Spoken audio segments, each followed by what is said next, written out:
Welcome to the Fitness Queens podcast, empowering your mind and sculpting your body. Join your hosts, multiple fitness world champions, Alicia Kyrios and Stephanie McHugh, as we explore all things female health, training, competing, mindset, and living the fitness life every day.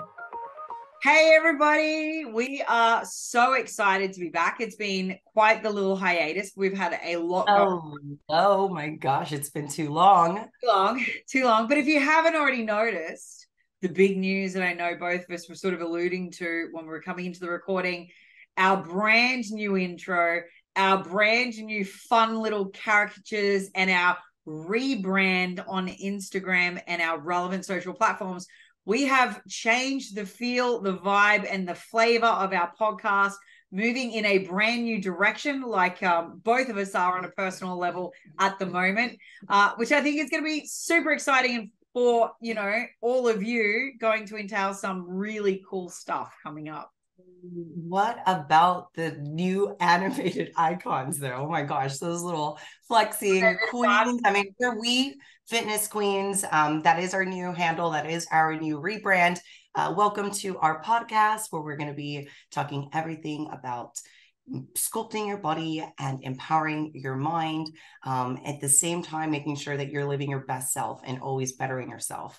I think the best thing about what Ali and I always bring to the table is the fact that we have just such a good relationship and a lot of insights and in-depth knowledge about just all female health and wellness, what it takes to be not just a competitor, but also a coach and also a wife, a partner, a mother, also just a sister, even just a friend, someone that can, listen to you and just be there to, have some, relatability as well, because we definitely understand so many of you gals. And for any of our guys that are listening, welcome as well. I think it's always so fun to have some of our male guys tune in, whether if you're a male coach that, maybe bases more female clients. You're learning a lot about the intel that we bring as well in our experiences. So welcome everyone. And like Ali said, it's been a little bit, so we've had some time away. I just want to quickly say, actually, a massive thank you to our audience base, because we were actually just discussing this off air in the last 24 hours or so, that we still have such amazing support and downloads and, audiences engaging into our previous episodes, despite the fact that we haven't actually launched anything new for a little while we've been working on all this new rebranding in the background. So, thank you so much. We really do completely cherish all of you. And without all of you, we wouldn't have, a purpose for even getting on and having these discussions that we love having so much. So, a massive thank you. And we really hope you love the new direction, the fun vibes, and, a bit of the change that we have coming. We will have amazing new guests that we will be bringing on. There will be lots of cool announcements coming up, and there will be, just lots of sharing our new directions. And firstly, let me start by saying, guys, I'm so sorry in the background, you're going to hear a bit of bang, bang, Bob the Builder moments. I've got a renovation going on in our property, and there is absolutely nothing I can do about our recording time because we're on two different time zones. So, I apologize in advance. In Australia, you guys, we always make it work. And that's actually kind of been the reason why we've been away. Ali has been traveling. I've been traveling nonstop. It has just been such a crazy life in the background for both of us. She's pregnant, so let's just leave it at that. I think that kind of says everything. I mean, she's pretty far along. And myself, we've just been doing so many different things, trying to, like Ali said, rebrand, even just our podcast. We've also been rebranding our business. So we've had just a lot of other stuff and so many things that people have been asking. Of course, a lot of personal questions, a lot of other things. What's next? What's going on? What's, really happening? And guys, there's not a lot much that I can disclose on today's call, but for those of you that do follow or, know me very closely, do know, what's going on just a little bit, but we will be able to give you guys some insights as far as kind of what's going on behind the scenes, because we do want to update you guys. We just can't really say everything just today. But Allie, just please give us a little bit of an update. What's been going on with you? How have you been? What have you been up to?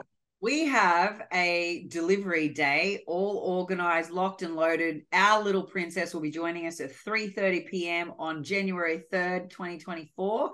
Woo! So I am literally like, I'm just over 12 weeks out, literally. So I always talk like it's a prep to stage. I'm so many weeks out. I'm moving into this phase of the process where I'm, training has been adjusted. My focus point lifts, my calories, my macronutrients, adjust slightly. So at this point in time, I've literally just stepped out of the back end of all of my relevant checkups. So having my biomechanics tested, having my, my pelvic stability, my pelvic floor, and my abdominal separation tested. I have had my, movement patterns in some of the big lifts tested just to see whether or not we had to modify anything, because you can get pubic symphysis and some lightening that comes at this point in time, which is quite painful. But I haven't had anything. So the really cool thing is I'm in some stuff in my training for my third trimester, which is literally like happening to me in the next week or so, that I didn't actually continue to do last time. So it's really quite cool. And we also had my last checkup with the obstetrician this week and found out that she's sitting breech. So where George was head down, locked, loaded, prime position, ready to come out and face the world from like 22 weeks, he didn't move. This little minx is head right up inside my esophagus. I feel like I'm swallowing on her some days. She's so high. And I have this like little flat bit down the bottom. So before I keep showing in my updates on Instagram the slide across to see the difference at the same time between George and her, because it's really quite cool to see that I was popping out really low with him and quite out, but nothing in the top part. And with this one, I'm popping out at the top, and so not quite as deep out, but she's got this little flat bit down the bottom because she's just chilling way up high. So look, I don't know if this is going to give us any indication of the personality differences. It may do. She might be a lot more chill and a lot more like stubborn. Than he is. You never know. She might be like super chill at the beginning and then just get wild as she grows up.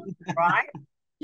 100%. Hey, look, I'll take a little bit of chill because we took George to his very first gymnastics class this last week.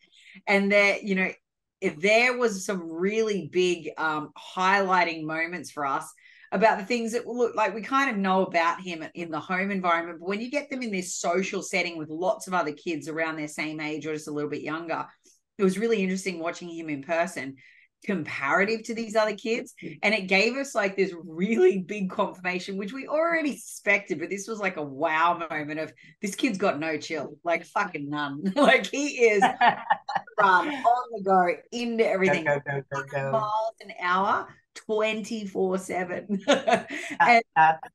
And it's beautiful, and I am, harnessing it, and I'm letting him be every inch of who and what he is. We will never try to change him, but it's just super, super interesting to watch the difference between him and other kids, right? It's like, wow, these other kids like doesn't want naps. He's just like, let's go.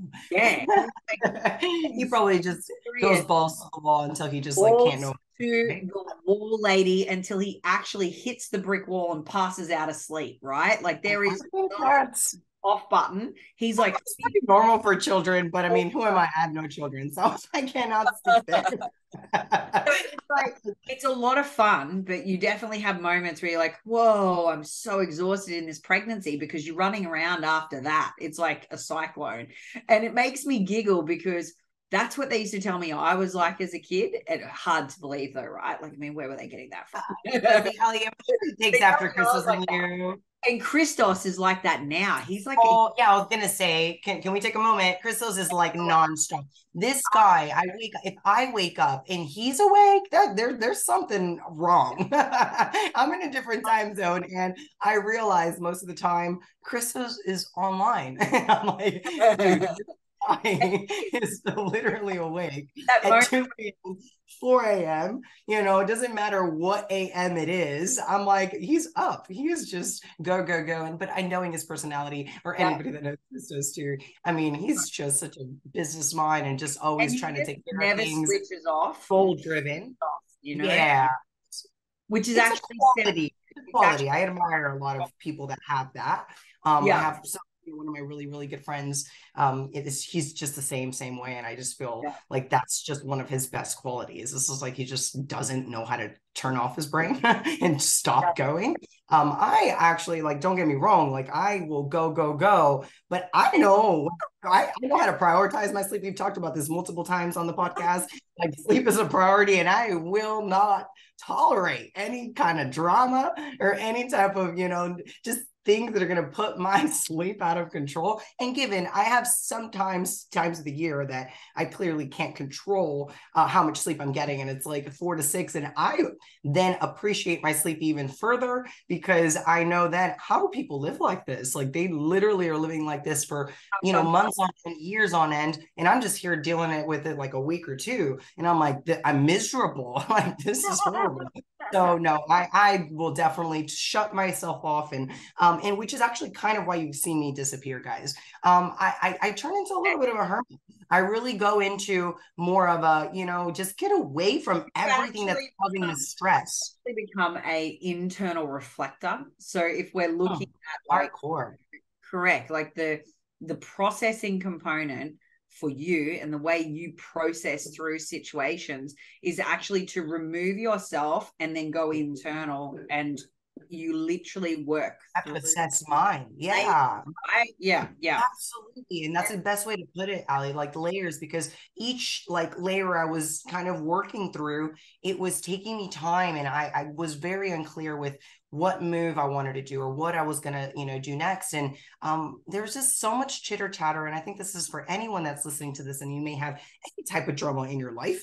You need to just remove yourself sometimes and just actually have more clearer thoughts. I feel like the more silent and more, quiet it is, the better I can hear my own thoughts and the clearer I can think, and the better I can actually make decisions, because I'm not moving with emotion and I'm not making these decisions from emotion. I'm actually doing them with a head, like a leveled head, and I'm not just trying to just decide my next thing because of my anger or my sadness or my frustration. And all of that was really coming to make me very, very I don't know how to put it. I honestly haven't been in this situation ever in my life to where I was at a crossroad where I had to make a really, really big decision for my integrity, my morals, and what I stand for, and kind of overall what I want to represent and what truly is like valuable to me, which is the people I love. And if the people I love are being affected and are starting to,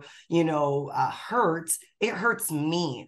And if I can be a voice and I can actually, make a change, then I just felt like that was weighing very heavy on my heart. And it was just something that I obviously, as everybody knows, I'm obviously have stepped away from the WBFF completely. I am no longer with the brand at all, and which kind of leads into this whole rebrand, right, guys? Like this is why we've completely dissociated within the brand. And like I'm not here to talk any bad, no negativity. Like I'm not here for that.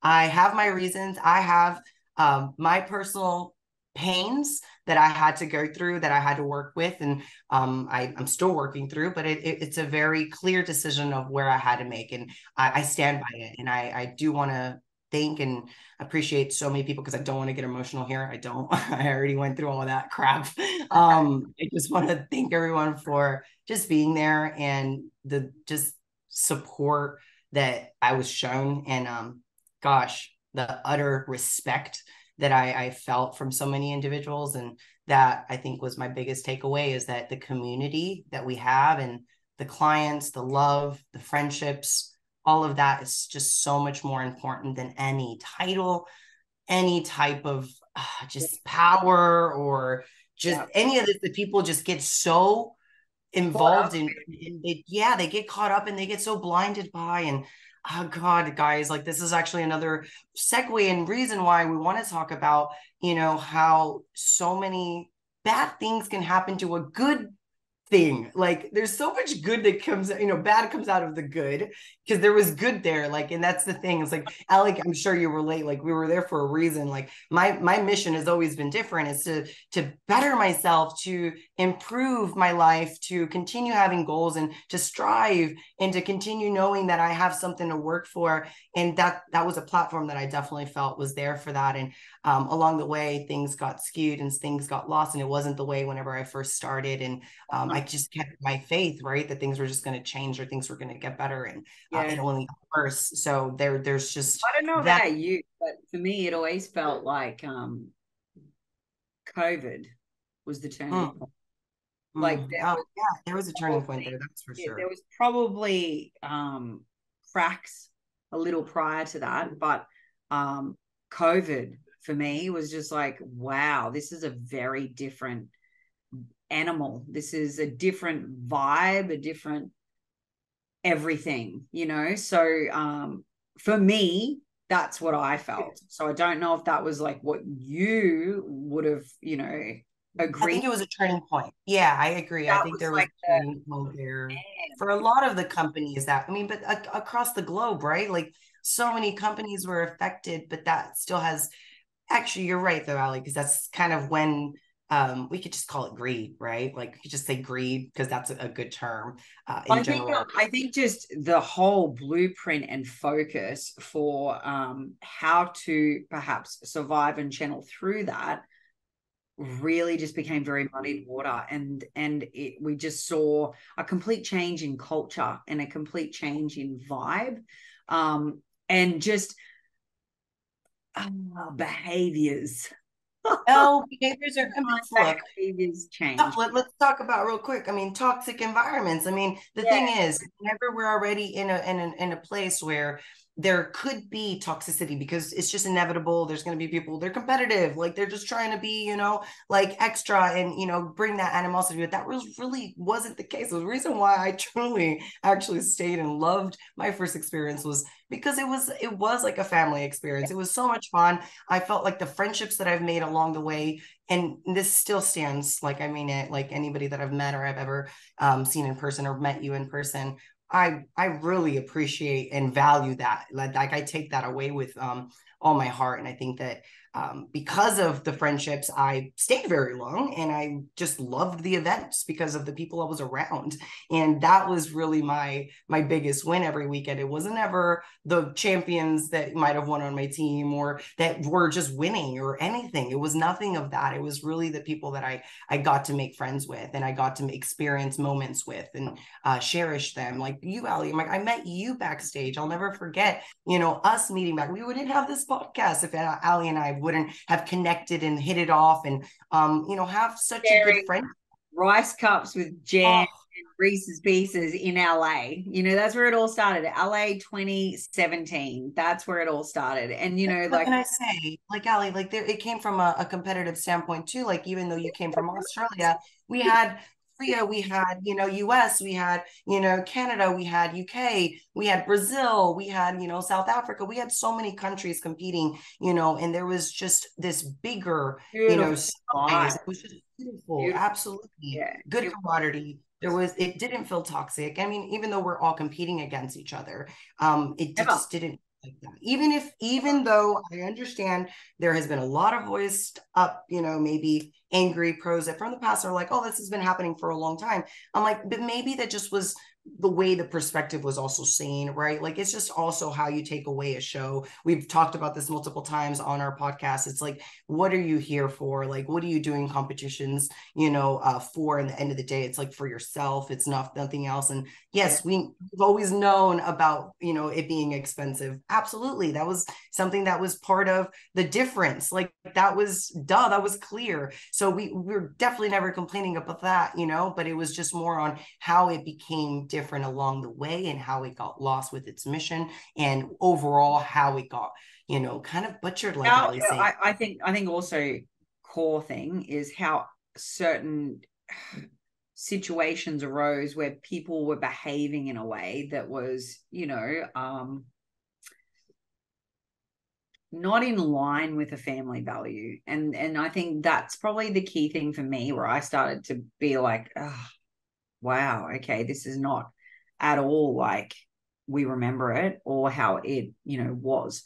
So, I think that's probably core of it. And this is tapping into, though, something you mentioned before, which is where people lose sight of why they're doing it. And it becomes just about chasing a title, getting this crown, like just it's a, like the status, the clout. They're going for the clout, right? Rather than it being, I'm going to work hard and develop myself and year in, year out, bring this beautiful change to who and what I am physically and as a person. And in time, I will be rewarded for my efforts if they are good enough by a win, which is how it should be, and how it used to be. And I'm like, I feel Look like at the champions from before COVID. You're 100% right. If we even talk about hard, and it and didn't, not discrediting, not discrediting other champions. I'm not. And honest, actually, you could take it however you want. I don't care. It's not that. It just really comes down to, is it a really physique competition, modeling competition? What is that criteria? And it got lost so much along the way because of what? Manipulation, right? Because of being able to have power, all the things that if you don't have, you can't win. That makes no freaking sense. It is wrong. It is not just unfair. It becomes something that the people that have the power because they can manipulate you. And that is where the line has to be drawn in as far as anyone in life, no matter who your circle is. This could apply for so many things, like people that try to use you, try to manipulate you, and try to just blindside you and do things behind your back in a way that you are essentially not, they're being lied to. Let's just put it that way. They're just blatantly lying to your face and not being real. And then their true colors come out. Come out, and you cannot, dirty laundry can't be, in the closet for too long. You have to really be true to what your actual heart and mission is for your company. And I feel like there is a lot of the manipulation that got up to the top, and it just sucks because I watched it happen. I saw it coming, and it was one of the things that once you see that bad apple, it rots the whole batch, man. It really totally ends up, making everything so much more poisonous. That one, toxic thing can end up, unraveling. And I feel like this big snowball effect ended up happening. And all of this was a blow up point at this last event. And it's unfortunate. I think also what you start to see is people emulate what they believe is the mechanism for success, right? So if they're looking at a scenario and thinking, their perception of the scenario is these factors are what got someone there, and then I better go do the same thing. So then what you start to see is you see this ripple effect, and you get this like level of tainted culture that comes as people look at the precedent, and the precedent has been set at these are the things that need to happen, right?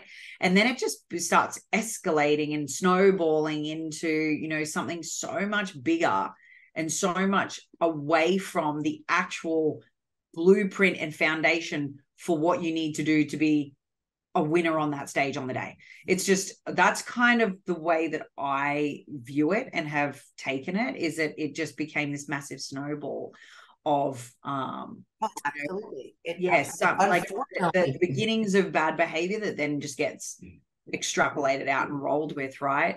And it's what you allow. It's 100%. What you allow to happen. If you cut things, if you actually make a change before the things unravel and they snowball effect, right? There's so many things that, of course you can't change things now. Obviously, and I wish everybody the best. I'm not here to wish upon anyone's downfall. No, you can't change what's happened at all. You can't change what's happened. It's like, it's like it's been there. You can't remove it. You've had so many people be affected by it, and now it's what comes out of the back end of it is what comes. Do you know what I mean? Like it's like, and this is where the conversation today, we wanted to talk about how, you know, something really beautiful and really amazing can be so easily destroyed and damaged beyond easy repair. You know, it takes so long to build back trust and you know, perception from a big public point of view once that's been lost. And one of the main things that, you know, contributes to that loss over time is where there is a lack of transparency, and where there is a lack of, you know, systems, and where there is like I said, just bad behavior from a select few apples that then create this level of souring and bitterness for people that are in their experience circle. And then that just snowballs because you get the people that emulate that, thinking that that's what success is, you know. So we see this though. Teach though, Ali, right? Like it's not even just what they're trying to emulate. It's what they're trying to force. It's what they're trying to make a standard. It's not even follow my footsteps. Ali, that's what you and I do. A good coach does not tell you, you know, what to see. They just tell you where to look. There's a very big difference, you know, like if you actually get told what you need to do in order to do well, that is horrendous. Like that is so political.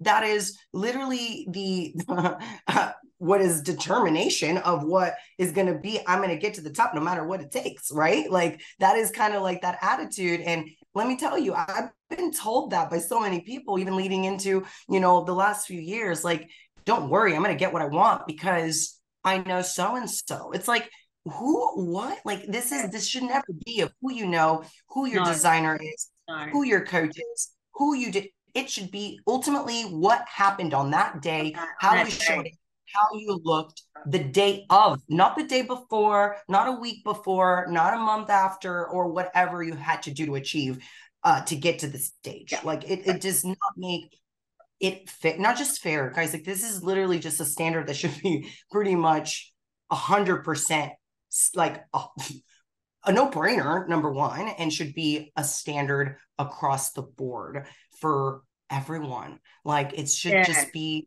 something that we can really, really stand by. I think what I guess my frustration, Ali, along the way, besides, you know, of course, the blow up point, which we'll get, you know, to, but it's really, like you said, the lack of inconsistency in how things are just maybe managed.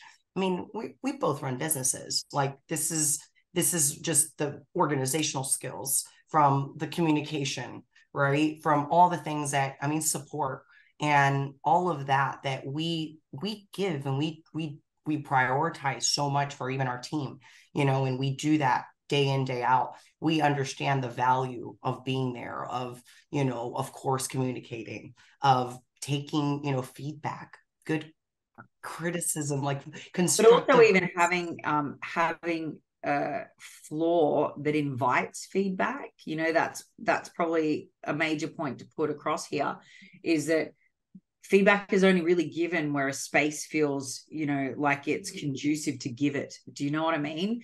So if you're historically not known for ever accepting it, and it's don't even bring it to me because I don't want to know about it, then it's not really going to be passed along. Do you know what I'm saying? Like, I think that was probably one of the biggest things for a lot of people, is the fact that there was no opportunity to voice. There is no, and historically has been no real platform for that.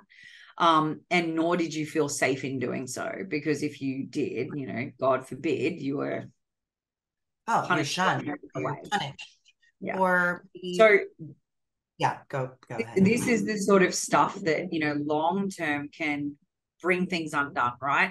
And this is the stuff we were talking about when we're looking at it. You know, it's not just in this sport. You know, we see this in all sports, and we see situations where you have the most profound, prolific, biggest sporting teams and biggest sporting situations globally that have different elements of this that will pop up from time to time, right? And can create massive scandals. This isn't something where this is, special in any circumstance. It's just that it's gotten to the point that it's gotten to and become an actual thing, right? And I think that, the key to it is understanding that there should be rules and regulations in place, and then those things must be adhered to, and they must be, known to the broader audience group, athletes that participate, sponsors and spectators that go and watch and are involved in it. Everyone should know exactly what the playing field is, and there shouldn't be anything about how I'm conducting myself and who I'm positioning myself with leading up to something. Like, that's irrelevant. Outside of the match itself, the show day itself, the competition itself, the event itself, it's irrelevant. It should not impact performance, and it shouldn't dictate, judging allocation for the day. Area too that I feel that is just, of course, needing to be very addressed and very just, of course, consistent. Is just that criteria of judging, like you said. And let's look at the reasons why people do these things. For the individual, it's I want the status, I want the title, I want to win at all costs. Which is totally against, let me just break that back for a second, the value stream of what things were. It's, it wasn't dog eat dog, chew your way to the top, but it became that way. And I think also it becomes about financial gain and the ones that are profiting off of that process too. So that's another situation. And I'm referencing, these things in a broad context across many sports when I think about where these things have actually taken place. And it is literally usually for everything from status and recognition through to, personal and financial gain, through to a power play, and where you might be seen to sit in the hierarchy of things, right? And these are the sorts of things that can be completely deterred and also prevented if there are literally non-bias based systems and infrastructure around the sporting event itself, regardless of whatever that context is. Because it's, to me, just, I don't know, a form of, hate to say it, but cheating. Oh, it is. You don't even have to be hating to say it. It's reality. I think a lot of people get so butthurt with the truth. Like, it is what it is. Like, the truth hurts. And that's actually kind of what was stinging the most to me. It's like, this shit has actually been blowing up in my face. And I've had this feeling and this gut wrenching, big exploding thing that has just been boiling. And that's kind of why I've been calling it a boiling point. Because but we've been discussing a lot of these things, you and I, for a while. Oh, it's just on end. Like, I mean, again, if we have people that are willing to help the brand and are wanting to grow the brand and do their best to, facilitate the best experience for everybody, not just your team. It's just, we want everybody to have a good time, not just your team, because it's not about that. It doesn't matter. It doesn't matter. It's like, for everybody that goes to the show, I want you all to have what I've had my first show. I didn't have a team. I didn't have a coach. I didn't know shit. I didn't know anything going into the shows. I've said that multiple times also on the podcast. You just had a lot of fun. I was the same. Just need to know that you're going in there to accomplish your goal, to say you did it, that you did the damn thing on the stage, and have some memories from it and know that you had a freaking blast. And that, to me, or maybe meet some idols, maybe meet the your role models, all these people that you might have been looking up to. I think that, to me, is what was getting so sidelined. Like, that was the last thing to worry about, when in reality it was about money and about, like you said, who you know and what you do. And what I actually probably find the biggest challenge or struggle, whether you're an athlete or a coach, though, is when the lines aren't clearly defined and paved in, sort of concrete structure, it's really difficult to build something adequately and that is going to meet the requirements because the requirements might shift, right? So it's really hard to give feedback as a coach. It's really hard to coach. It's really hard then as an athlete. It's really hard to know what is actually definitively your area for development and what really is the just hardest part for a coach. yeah. And I'm sure so many coaches listening to this are agreeing and nodding their head like, yes, like that's actually the hardest part about coaching for a show, is knowing that maybe the criteria is inconsistent, or that I don't know what that gray area is. And how do you invest so much effort, so much time, so much money, you know, in something? It's your emotions. You're putting everything on the line when you do these shows, which is why you should just have a fun. There's nothing else. Actually, you know, right? Yes. Actually. And look, one of my biggest mantras, and I talk about this all the time, is that there's no such thing as failure, because every single, you know, when you're working in a personal development sport, and literally all sport, as far as I'm concerned, is personal development focused, because you're building resilience, you're building character, you're building physical prowess, you're building, you know, these physiological and psychological adaptations every single day, right? You're becoming a bigger, better beast than the you that you were a week ago, a month ago, a year ago. So for me, you know, this is what I love about this. This is what I love about this sport. It is challenging unlike anything else. It is, you know, breaking barriers for limiting beliefs. You're smashing ceilings on the regular. You are having to confront every little inner critic that you have, because it's always you versus you. But when you're in a situation where, you know, you're not capable of looking at a failure, and to me, like, and this might sound harsh, but it's kind of true, anything other than a first place is, you know, your viewpoint for how you can improve to chase the first, right?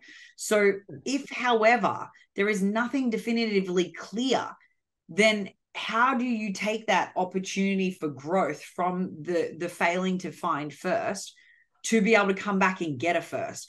Because it's so subjective and so lines that are constantly moving that there is no definitive, okay, well, I know no matter what, I go away and I work on the lower quadrant of my glute, I bring up my glute hamstring tie-in, I come in with, you know, specifically more chunky abs, I build a little bit more of my symmetry, or I'm, you know, need to grow disproportionately the lower half, like whatever it is.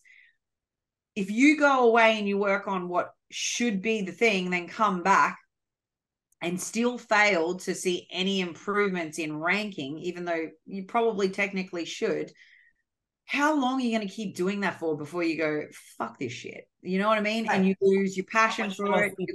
Most people have. You lose your passion for it, but you also lose your self-confidence, and you start losing your direction. You start doubting value, your capability and capacity, right? And to me, that's the shit that sucks, right? It should be, no matter what, even if there's someone like I improve and someone comes in that's just better than me, I can take that. I'm good with that. Yes. And I lost because of X, Y, Z, and it's cool. I hate it because I know I work so hard to improve, but you know what? I'm just back to the drawing board. I'm back to the game. I'm back to the improvement. I'm back to the hustle. Like, it's a different level of processing and acknowledgement for the reasons why you're not quite there yet. Do you know what I mean? Like, 100%. And so I think about that as an athlete, as my own self athlete, but I also think about that because they're the conversations I have with my athletes as a coach. And it's really hard to break through those moments where, you know, it shouldn't have rolled how it rolled, but you can't. I was going to say that next. I'm like, it's so hard. Can't do anything about it. You know, you just like forgive feedback. I can't don't understand even with your own eyes, and you're like, wait, what? Yeah. So it's really difficult. It is really difficult. And these, I agree with you.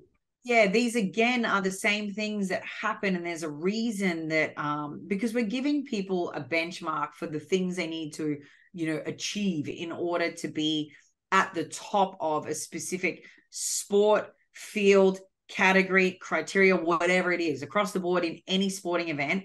You have markers for success, you have metrics for success, and you have clearly defined targets you got to hit, whether it's a time, whether it's a jump, whether it's a height, whether it's a speed, whether it's a physique, or, you know, body fat percentage, whether it's, no matter what it is, you've got it, right? And as long as you keep that laser focus and that narrow tunnel vision on that goal and that end game, and everything you do today, tomorrow, every day leading up to the event itself is targeted towards that, then success is inevitably guaranteed. And at some point, you're going to take the win, you're going to get that improvement.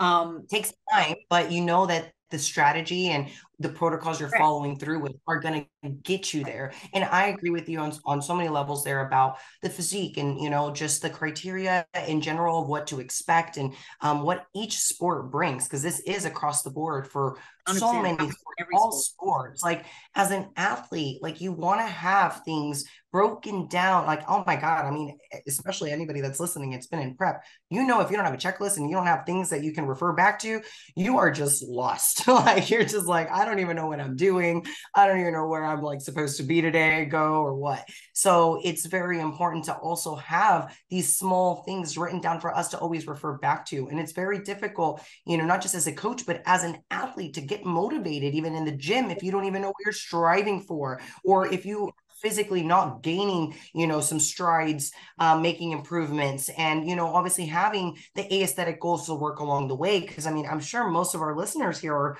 having some aesthetic goals and have, you know, some wants to change their, you know, physique and add some more lean muscle tissue. And with all of that, you know, having a stage, you know, a show in mind, you kind of want to know where you stand and then how you can improve. And it's very difficult to have that as like, let's say a sport in a competition. You know, if you don't have those things very, you know, obviously just given to you, broken down with exactly how you need to be showing up, not just guessing and wondering, oh, I need to, you know, hire this or do that, and, you know, go through this loophole and make it impossible sometimes to do things. You know, I just have to throw more money at it, right? Like if I'm making these physical improvements, but I'm not actually getting there, well, then clearly I need to go and have 2 bikinis and 2 theme wears, and you know what I mean? Like, no, I'm saying you're trying to figure it out, trying to go through each loophole, trying to like, how do I do this? And like, try to, you know, just do all the things versus, you know, you just really need rather than just nailing and honing in on the actual core criteria that's required. Right. Yes. And so, you know, look, when we think about this and we think about the consequences, you know, as we've just touched on, for me, the consequences are so much more far reaching in the space of, you know, losing passion, losing direction, losing self-confidence, losing, you know, that little voice in your head that says, hey, you know what, defeat of any kind is healthy because it's driving me forward and improving me. It becomes, well, I'm just never good enough. I'm not ever going to be good enough. I'm just not the favorite, and I'm just not in favor, and I'm just not. And it's a totally different dialogue. And that's the stuff I find the most damaging, is that when, you know, someone's dialogue and someone's narrative completely affects them as a person, and the beautiful power they had once, we see it diminish. And you know, that's the stuff that turns out, and they don't even like be motivated to even want to not just do this again, but to just even, you know, strive for their physique goals or their own self. And also it impacts other things, right? So we think about this is something, you know, that I really do strongly believe in. I think when you're in this sport, it's not always like, it's not never just about the win. You know, everyone wants to be competitive and get to the point where they feel like they're good enough to win something, and that's great. But it's never just about that. It's the fact that the person you become along this journey is such a profound depth of yourself that makes it such a beautiful thing. It's like, you know, it's literally the butterfly being born all the time, right? And it impacts so many other areas of your life. It can make you a better communicator and more tolerant and more, you know, resilient in all these other facets of life. And if you have this one area that you've, you know, being able to continue to grow and develop and create diamonds from pressure out of, that starts to crumble, what impact do you think that's going to have on the rest of everything? It's going to have a flow-on effect to all avenues of life. I truly believe it. And it's probably something I've started to see, you know, firsthand in the last couple of months. And it's something I don't want to see. And it's something I don't want for people. And it's something that, you know, I think anyone listening to this, I just really hope that in a situation where they've felt like that, or they've been made to question themselves, I want them to actually stop and take a breath and take a moment and acknowledge their development and their progress and their improvements, and not give that power away for anyone or anything, because you shouldn't. You know what I mean? Like, you should hold fast on the person you've become, because regardless of a title, a win or not, it's profound change, and that should never be lost, and that no one should ever have that taken away from them, right? So, you know, when I think about the consequences, I go more to that place, rather than just, hey, I've been raped of all of my money, which is another thing. But it's, to me, it's so much deeper than, like, energy. Money's energy, and I feel you can always get it back at some point later. You shouldn't have to mortgage everything to do something, no. But that to me is like not as damaging as what it does to the the internal, your internal like self. And I agree, like experience too. That's why I keep going back to the experience, because the amount, I mean, of hundreds of messages that I have of just disappointed, you know, people too, their experience, and or whatever, you know, might have happened to them, and things that I've never even heard of. And then, you know, situations and scenarios of just so many manipulative cases and all of that, then just started making me think, man, like the corruption that we have internal is because of manipulation and greed and power. Like the want for power, and like to be, you know, of course, someone that tells you what to do, right? And then can manipulate you and essentially get what they want out of you.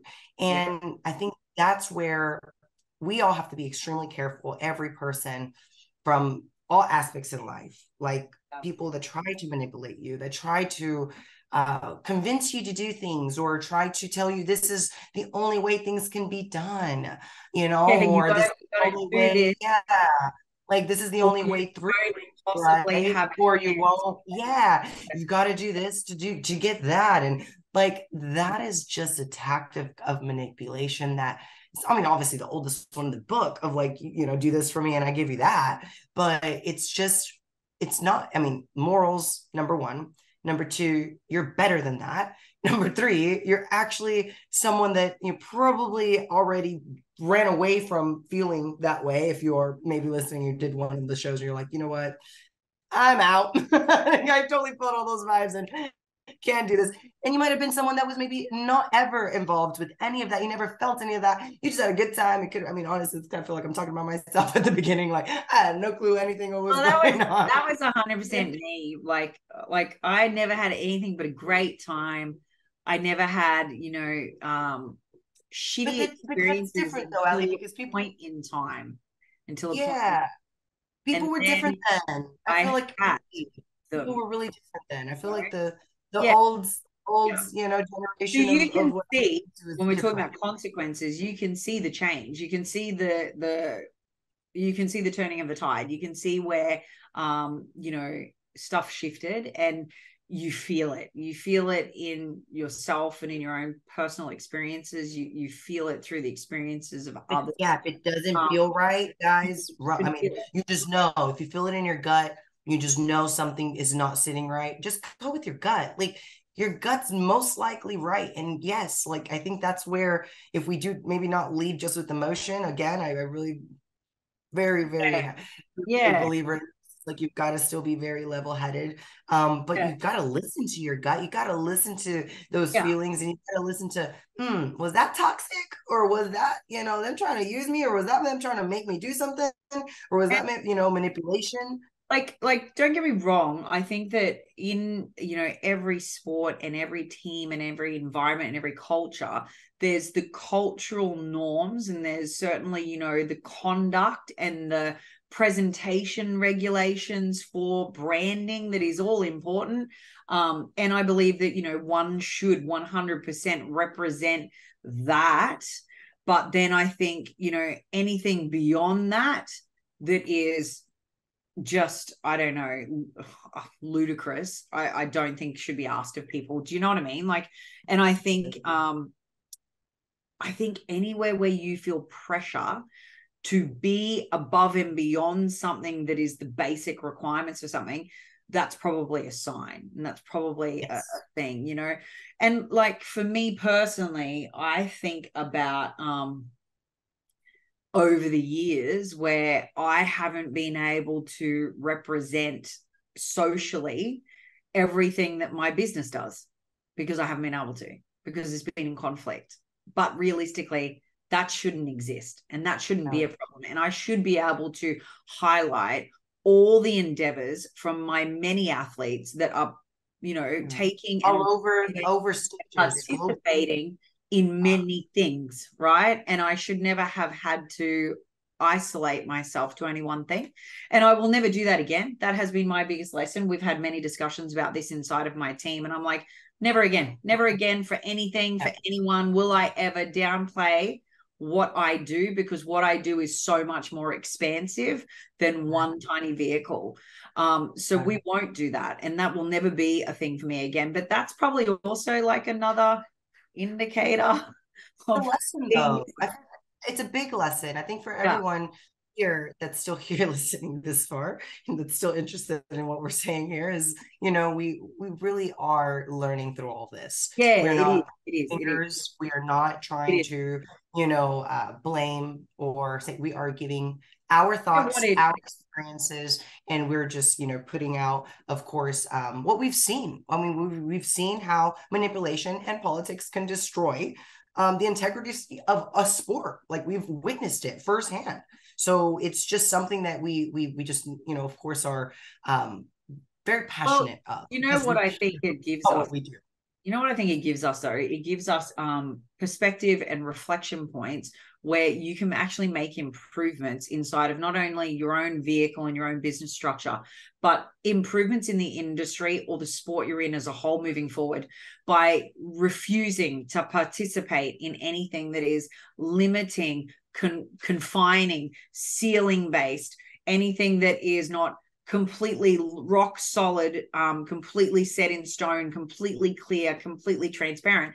You know, that you are guiding people in a way where you're giving them the skills and the resources to 100% be successful, but where it is in no way, stretch your imagination, putting someone in a position to do something that, you know, isn't part of the actual unbiased set of criteria. Do you know what I mean? Absolutely. Like, and, you know, for me, I think that's what it gives you. Can we say the biggest enlightening part? And I think this is, besides the fact that we're more than a title, we bring so much more to the table than just, you know, ourselves to, you know, the shows and the team and everything of that, and, you know, ambassadors for the brand. It was none of that. Like, it was none of that for us. And I know it wasn't, because we've had these combos of, we have much more for what we stand for and what we want, you know, for ourselves and for our, you know, our company, our team, and just not aligning. But it's really the fact of a safe environment. And I think that was my breaking point. Like, my breaking point was the fact that, I mean, not only did I personally know Rich Henderson, but I actually had a really, really close just relationship with the individual, where we were even going to be doing, you know, stuff with his nonprofit organization that he had. And it was just we just know him on a personal level, where it was more of an aha moment that could have been any of my clients, could have been myself, could have been you, Allie, it could have been any person. And it doesn't matter who they are, it's a human being. And that, again, is because of the safety of not have, it's irresponsibility, number one. But number two, it's just the mind. I mean, for me, it's just the heart and like the ability to be inhumane. That is just really where the safety is above all. And that was my blowing point. That was my breaking point. And that was when really all of this kind of had to be left in my past. And I just had to move forward. And I know that this is why it hurts, right? I mean, it's for those that are just still maybe. I don't know about you, but it is like when you've been in something for so long, and when you've been for something, like really for something, for even if it was for what it once was, it's for something, to the point that, you know, that you have been. there's a massive internal conflict, you know, and I would say if you're not experiencing that, then that's probably a bigger question mark. But you know, it is, and it's not something you choose lightly, and it's not something that is done easily, and it is not something that is done without a lot of thought and good reason for it. Do you know what I mean? Like, I don't, and that's why the minute that you made your announcement and chose your direction, I'm in full support always of everything that you choose to do, always will be.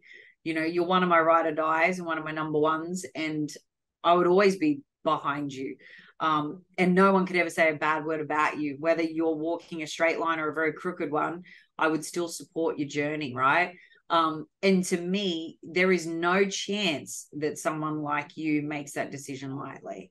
So I honestly know that it's not something that's easy to do. And I honestly know that it's something that, you know, took a pretty big move for you to do. And I think for a lot of people, you know, it's not always an option to do things maybe the same way that you did it, but that doesn't mean that things aren't being done, you know, like, and I think. I understand. Yeah. No, Yeah. it's for everybody. And I know everyone's standpoint is different. Everyone that maybe wasn't present or that wasn't there or was there, everyone has their own point of view.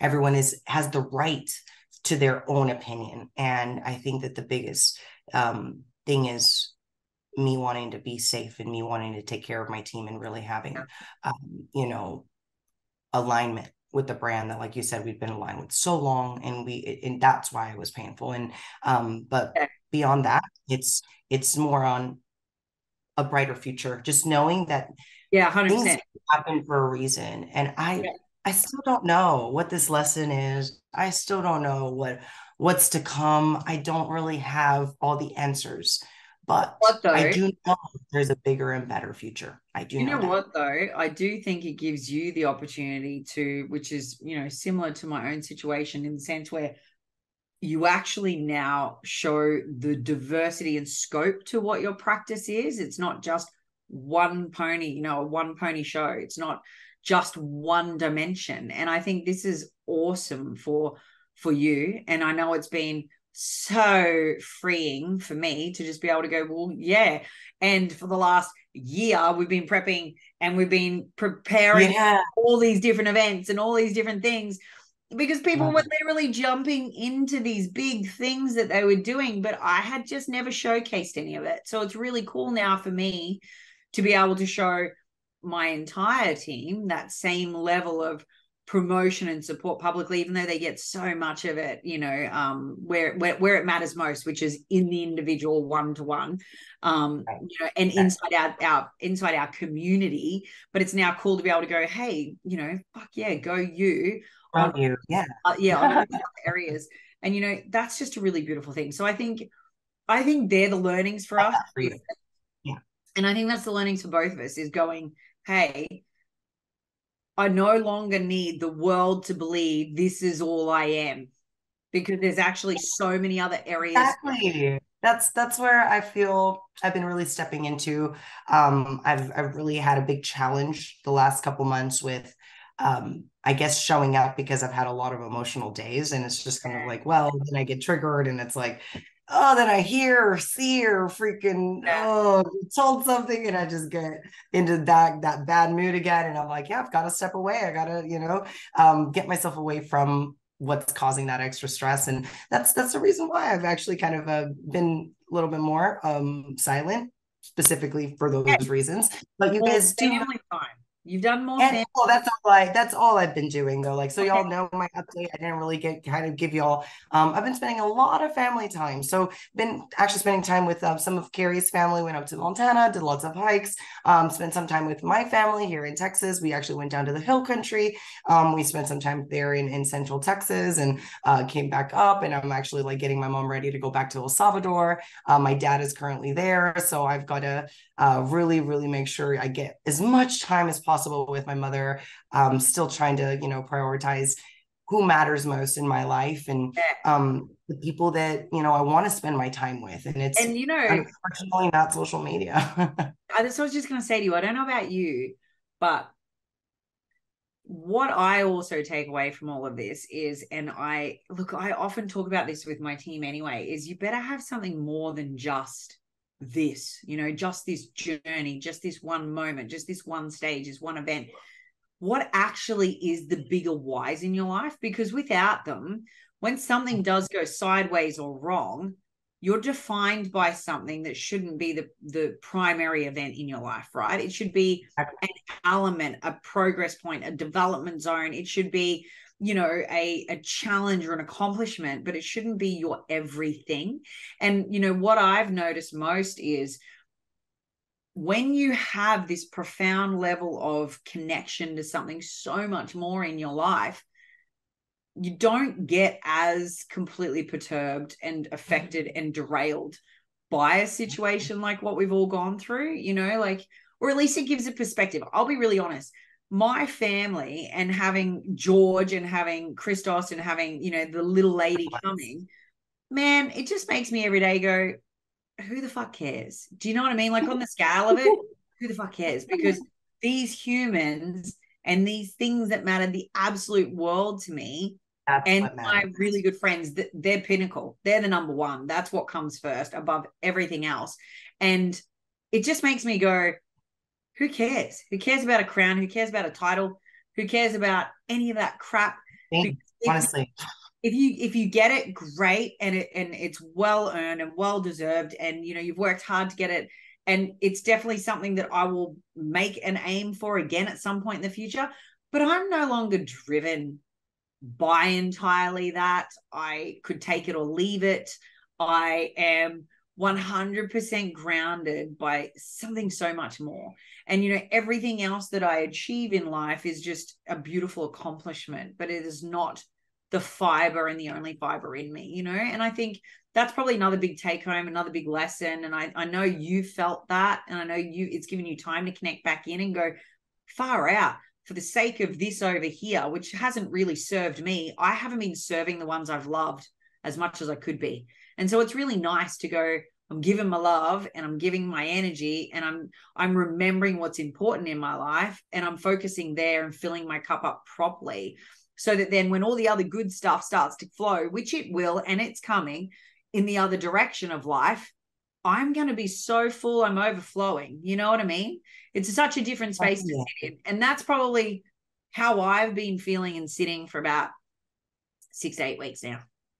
Yeah, I think you couldn't have said it better. Like everything about what really matters, having your why, and actually truly knowing there's more to you than some of these phases or accomplishments that you have already achieved. And do I still feel like there's more in me? Yes, I absolutely do. And that was another battle and struggle I was having. It's like, well, oh my God, like I wasn't done competing, and I'm very torn. And guys, I'm not going to disclose much further. I just want everybody to know I am going to step on stage. Just stay tuned and just keep, maybe listening to the podcasts. Once I start posting, you guys can start following my posting, which algorithms are right now are going to hate me because I haven't been posting. But just fine. It's no big deal. We'll get that thing going and getting my, engagement back up again. But once I obviously get, things rolling, you guys will definitely start understanding what I'm going to be doing. But I will be stepping on stage. You just have to stay a little more tuned because I'm not done. I'll keep, this body machine in working as much as I possibly can. I'm working through my injuries. This year has still been a very, very big journey of, just overcoming injuries, learning how to train again, doing what I can. And so, yeah, this is just going to finish off the year with, that, and making sure I have a good foundation to go back into, make sure that, I can step on that stage again. So you guys stay tuned for what you definitely, I have no doubt about it. And I think, look, it's going to be a completely different vibe for you when you do too. Man. And I don't know about you, but like when you do get on stage and you win something, you want to know you won because you were like the fucking best on stage. There's no contesting it. There is no question mark around even potential. None of that. None of that. Or positioning or anything. It's got to be, no one actually beat me. End of story. Do you know what I mean? So I'm super excited for you, and I think you won't have any of those, you know, niggling background chatter about whether or not that even is a potential thought for people, because it'll be irrefutable when you do it next, right? Hey, well, you guys So just keep watching. yeah. So we hope you did enjoy the fact that we're, you know, coming back with a new flavor, that we're, you know, relaunching and re-energizing what we bring and how we bring it, that there's really going to be no dimension at all off the table for us. There's nothing we can or cannot broach, which is a really liberating feeling. Yeah. You know, we'll be sharing a lot Very of much so. guys. We don't have to hold back now, Allie. We can just like let it loose. We can like let it all out.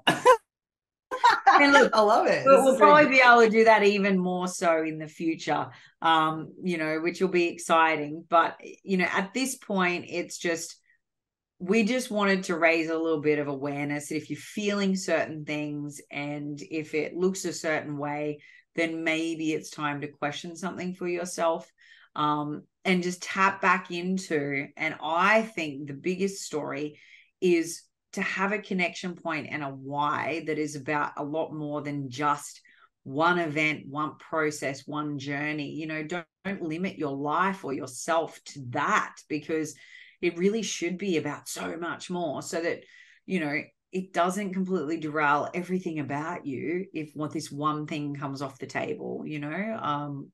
I definitely think you shouldn't be boxed, you shouldn't be confined, there should never be a ceiling, and you shouldn't be in a position where you don't have that bigger thing.